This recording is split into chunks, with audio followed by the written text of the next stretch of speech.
Welcome back on my YouTube channel. This is Kabayang Nida. Andito po tayo ngayon sa Tanawan City. At tayo mamimili ng mga gulay na gagamitin natin bukas. Nakisama ako sa aking hipag. Kasi yung kanyang kapatid na mimili, buyer. Tapos si Cecil niya kinabukasan. Tara, samahan niyo ako. Night market bagsakan ng mga gulay dito sa Tanawan City. Ang katuwang bumili dito kasi yung 100 peso ko, ang dami lang nabili ko, pero kung sa amin ko bibilhin ay dadalawang piraso lang. Yan o, bandal-bandal na. Walang tulugan to. Dito bumibili siguro yung mga taga-palengke. Karating kami doon sa dulo. Plastic. Karating kami doon sa dulo. Yan o. Bandal-bandal kung bibili. Yan. Kahit saan, lahat ng klase nandito na. Tapos ito ang mga pinamili namin. Yan. Kargador. Dito ang pagkakarga ay 5 piso ang isang balot.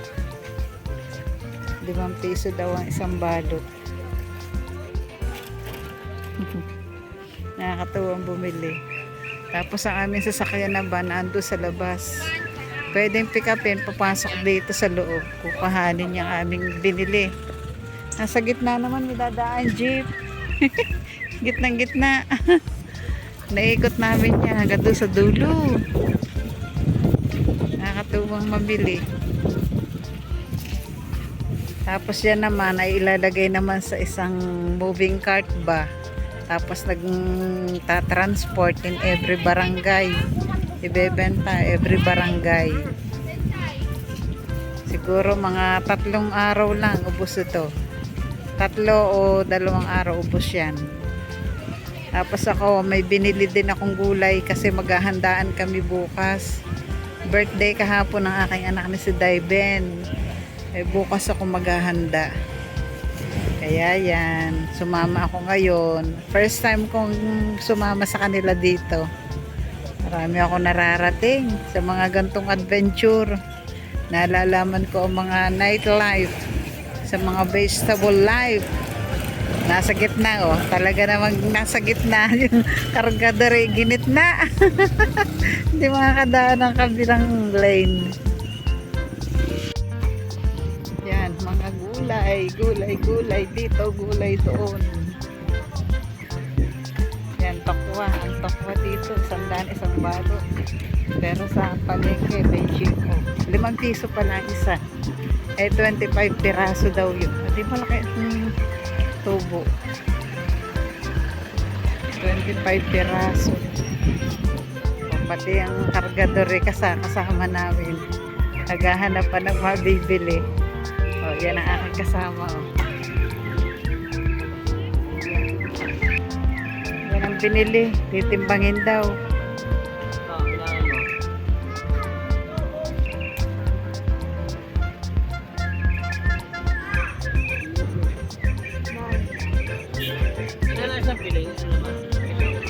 Binitbit na ng bata, lalagay sa kariton.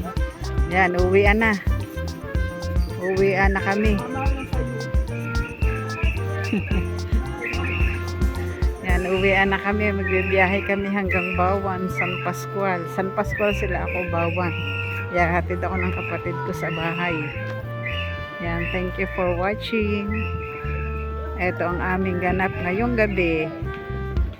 April 10. Siguro 12 o'clock PM, AM na. 12 o'clock AM na. Uwian na kami. Thank you for watching. Subscribe, like, and share. Hit the notification bell to receive my new updates. This is Kabayang Nida. You're the best.